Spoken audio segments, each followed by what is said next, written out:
जय श्री राम दोस्तों, कोई भी आधी अधूरी नहीं लेनी चाहिए। वीडियो को लाइक जरूर कर दें क्योंकि यही हमारे मेहनत का फल है। जितना इंतजार हम दीपावली के पर्व का करते हैं, उतना ही उत्साह लोगों में छठ पूजा को लेकर भी होता है। दीपावली के बाद छठी मैया के स्वागत की तैयारी जोर शोर से शुरू हो जाती है। छठ पूजा का महत्व आपको लोगों की आस्था से पता चल जाता है। छठ पूजा केवल भारत में ही नहीं बल्कि विदेशों में भी हमारे भारतीय मनाते हैं।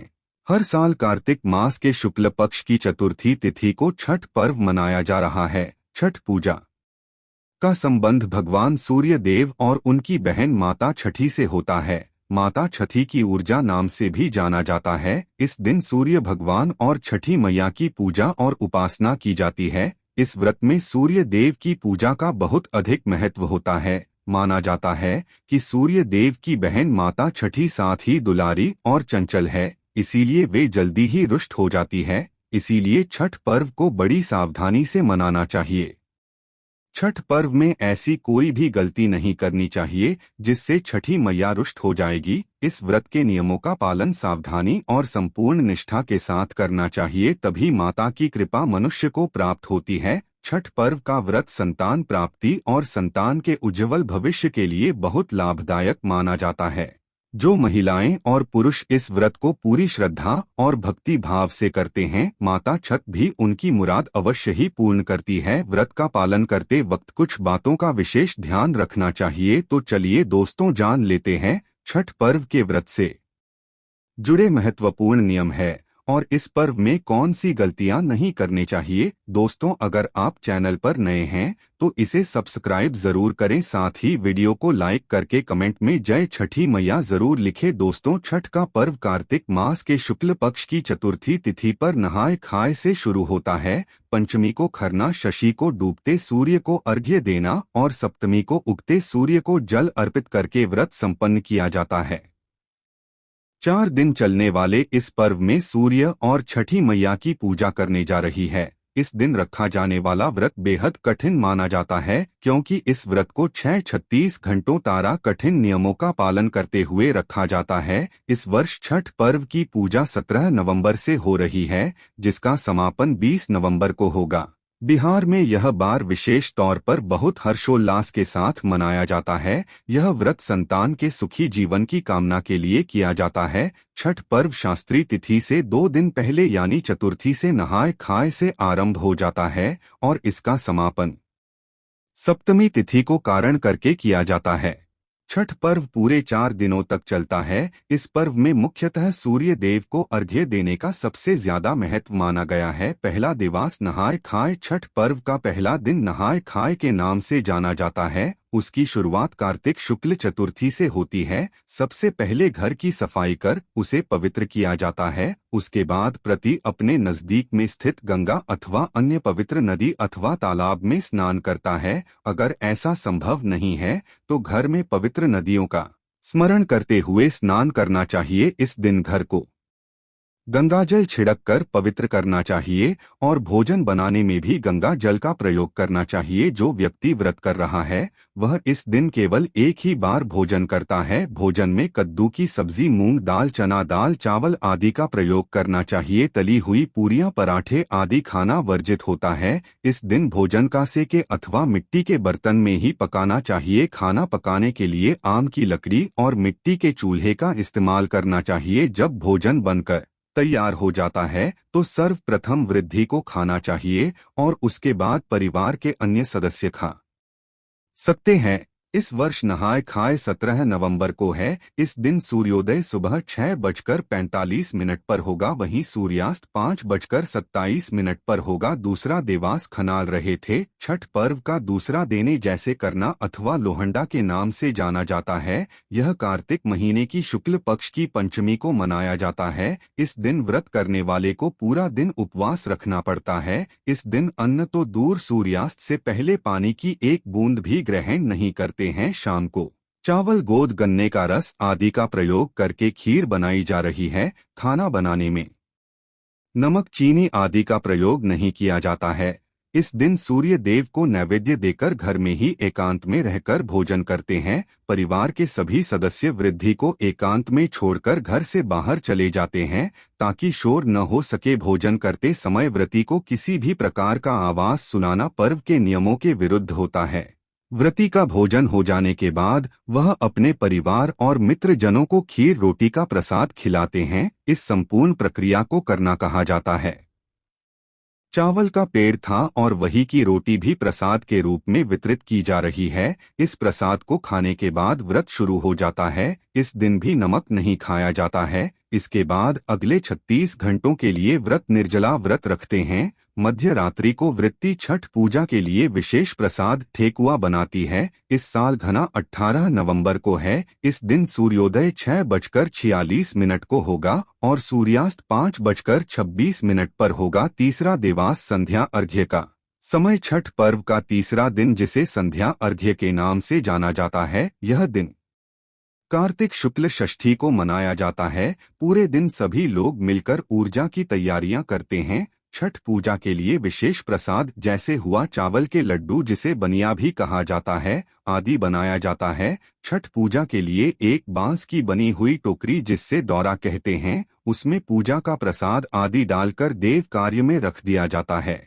वहां पूजा अर्चना करने के बाद शाम को एक सूत्र में नारियल 5 प्रकार के फल और पूजा का अन्य सामान लेकर द्वारा में रखकर घर का पुरुष अपने हाथों से उठाकर छठ घाट पर ले जाता है। यह अपवित्र न हो इसलिए इसे सर के ऊपर की तरफ रखते हैं। छठ घाट की तरफ जाते हुए रास्ते में महिला छात्र का गीत गाते हुए जा रही है। नदी या तालाब के किनारे जाकर महिलाएं घर के किसी सदस्य द्वारा बनाए गए चबूतरे पर बैठती हैं। नदी से मिट्टी निकालकर छठ माता का जो चौड़ा बना रहता है, उस पर पूजा का सारा सामान रखकर नारियल चढ़ाते हैं और दीप जलाते हैं। सूर्यास्त से कुछ समय पहले सूर्य देव की पूजा का सारा सामान लेकर घुटने भर पानी में जाकर खड़े हो जाते हैं और डूबते हुए सूर्य देव को अर्घ्य देकर 5 बार परिक्रमा करते हैं। सामग्रियों में व्रतियों द्वारा स्वनिर्मित गेहूं के आटे से निर्मित ठेकुआ सम्मिलित होते हैं। यह ठेकुआ इसलिए कहलाता है क्योंकि इसे काट के एक विशेष प्रकार के फार्म पर आटे की लोग को ठोक कर बनाया जाता है। उपरोक्त पकवान के अतिरिक्त कार्तिक मास में खेतों में उपजे सभी नए कंद मूल फल, सब मसाले व अन्न आदि तथा गन्ना और हल्दी, नारियल, नींबू, पके केले आदि चढ़ाए जाते हैं। यह सभी वस्तुएं साबूत ही अर्पित करते हैं। इसके अतिरिक्त दीप जलाने हेतु नए दीप पर नई भर्तियां भी ले जाकर घाट पर दीपक जलाते हैं। इसमें सबसे महत्वपूर्ण अन्न जो है वह है को सही के राव के दाने हैं, जो रोकने में लाए तो जाते हैं पर सांध्य आगे में सूर्य देव को आरोपित नहीं किए जाएं। इन्हें टोकरे में कल सुबह उगते सूर्य को अर्पण करने हेतु सुरक्षित रख दिया जाता है। बहुत सारे लोग घाट पर रात भर ठहराते हैं। वहीं कुछ लोग छठ का गीत गाते हुए सारा सामान लेकर घर आ जाते हैं और उसे देव कड़ी में रख देते हैं। इस वर्ष संध्या अर्घ्य दिन इन 19 नवंबर को है। इस दिन सूर्यास्त 5:26 पर होगा। चौथा देवास उगते सूर्य को अर्घ्य के चौथे दिन कार्तिक शुक्ल सप्तमी की सुबह उगते हुए सूर्य को अर्घ्य दिया जाता है। सूर्योदय से पहले ही सभी वृत्ति लोग घाट पर पहुंच जाते हैं। संध्या अर्घ्य अर्पित पकवानों को नए पकवानों में डाल दिया जाता है, परंतु कंद मूल फल आदि वहीं रहते हैं। इस दिन के सभी नियम संध्या अर्घ्य के समान होते हैं। सर्ग व्रत ही लोग इस दिन पूर्व की ओर मुख करके खड़े हो जाते हैं और सूर्य देव की उपासना करते हैं। पूजा अर्चना समाप्त होने के बाद घाट का पूजन होता है। वह उपस्थित लोगों में प्रसाद का वितरण कर घर आ जाते हैं और अपने परिवार आदि को प्रसाद खिलाते हैं। इस दिन व्रती घर वापस आकर पीपल के पेड़ की, जिसे ब्रह्मा बाबा कहते हैं, वह जाकर पूजा जाते हैं। पूजा के पश्चात वृत्ति कच्चे दूध का शरबत पीकर थोड़ा प्रसाद खाकर व्रत पूर्ण करते हैं, जिसे कारण कहते हैं। वृद्धि लोग खरना के दिन से इस दिन तक निर्जला उपवास रखें और आज सुबह नमक का भोजन कर सकते हैं। छठ पर्व का अंतिम दिन 20 नवंबर को होगा। इस दिन सूर्योदय सुबह 6:47 को होगा। इन चारों दिन प्रतिदिन का कठिन व्रत धारण करते हैं। उनके परिवार से जुड़े लोग व्रत रखे अथवा ना रखे, लेकिन व्रत से जुड़े नियमों का पालन जरूर करे रहे। छठ पर्व के इन 4 दिनों में ऐसे कुछ है जो कभी नहीं करने चाहिए। छठ पर्व के 4 दिन आप शुद्ध अथवा नए वस्त्र ही धारण करे रहे हो सके तो और वस्त्र धारण करे रहे ऐसे वस्त्र जिसमें सिलाई न हो। महिलाओं को साड़ी पहननी चाहिए और पुरुषों को धोती का प्रयोग करना चाहिए। ध्यान रखें, इस दिन गंदे मैले अथवा दूसरों के वस्त्र धारण न करें। काले रंग के कपड़े भी नहीं पहनने चाहिए। सबसे कठिन नियम होता है कि आपको और घर के बाकी सदस्यों को स्वच्छता और सात्विकता का पूर्ण पालन करना होता है। इन दिनों में मांस, मदिरा आदि का सेवन नहीं करना चाहिए। छठ पूजा का प्रसाद बिना नहाए, बिना हाथ पैर धोए नहीं छूना चाहिए। घर के चारों कोनों में स्वच्छता होनी चाहिए। अगर घर में गंदगी हो तो मैया घर में प्रवेश नहीं कर रही है। जो व्यक्ति छठ पर्व का व्रत रखता है उसे बिस्तर पर नहीं सोना चाहिए, जमीन पर ही चादर बिछाकर सोना चाहिए। जिस स्थान पर व्रती सोता है उस स्थान पर अन्य व्यक्ति को नहीं सोना चाहिए, खासकर जमीन पर सोना ही अत्यंत शुभ माना जाता है। छठ पर्व के दौरान लैस, प्यास, मांसाहार, धूम्रपान, गुटखा, तंबाकू आदि चीजों का सेवन भूल से भी नहीं करना चाहिए। व्रत रखने वाले व्यक्ति को ब्रह्मचर्य का पालन करना चाहिए और सात्विक आहार ही लेना चाहिए। पर्व के दौरान पति पत्नी को शारीरिक संबंध नहीं बनाना चाहिए, इससे व्रत का खंडन हो जाता है। पति पत्नी को अलग नहीं सोना चाहिए, अन्यथा माता छठी रूठ जाती है और दंड दे दी है। छठ पर्व के दौरान महिलाएं घाट पर जमा हो जाती है। उस समय पर इस बात का ध्यान रखें कि आपको अपने मन को शांत रखना है।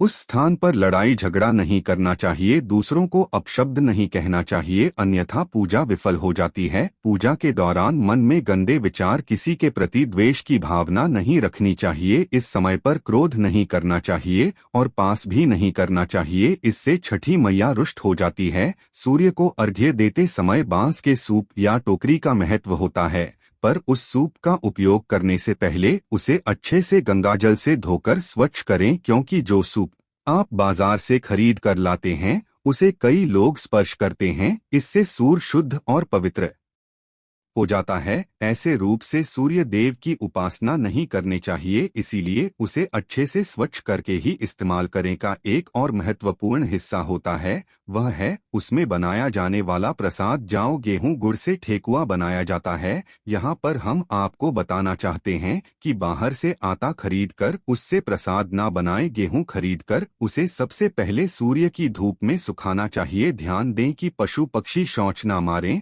और किसी व्यक्ति का पैर ही ना लगेगा। गेहूं को अच्छे से साफ करके ही प्रसाद बनाया, उस प्रसाद को झूठा भी नहीं करना चाहिए।